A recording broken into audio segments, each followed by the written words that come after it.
মূলত বর্তমান রাজনৈতিক পরিস্থিতি, সংস্কার কার্যক্রম এবং নির্বাচন বিষয়ে তাদের প্রধান ফোকাস ছিল। এছাড়াও দেশের সংখ্যালঘুরা তাদের নিরাপত্তা সহ বাংলাদেশের সামনের রাজনীতি কোন দিকে যাবে এবং আমাদের রাজনৈতিক দলের গঠন প্রক্রিয়া, সাংগঠনিক কার্যক্রম, আদর্শ ইত্যাদি বিষয়ে তাদের আগ্রহ ছিল। আমরা আমাদের জায়গা থেকে ব্যাখ্যা করেছি আমাদের রাজনৈতিক দল কোন প্রেক্ষিতে, কেন এবং কোন লক্ষ্য নিয়ে এগিয়ে যাচ্ছে।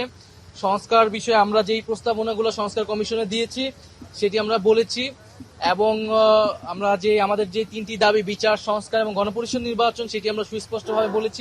আমরা বলেছি যে আমরা এখানে কোনো ধরনের ন্যূনতম সংস্কার নয়, বরং মৌলিক সংস্কার, রাষ্ট্রের গুণগত পরিবর্তনের জন্য আমরা কাজ করছি এবং কোনো ধরনের পরিবর্তন ছাড়া নির্বাচনের দিকে গেলে সেই নির্বাচনটি গ্রহণযোগ্য হবে না। সেই নির্বাচনে জাতীয় নাগরিক পার্টি অংশগ্রহণ করবে কিনা সেটাও বিবেচনাধীন থাকবে।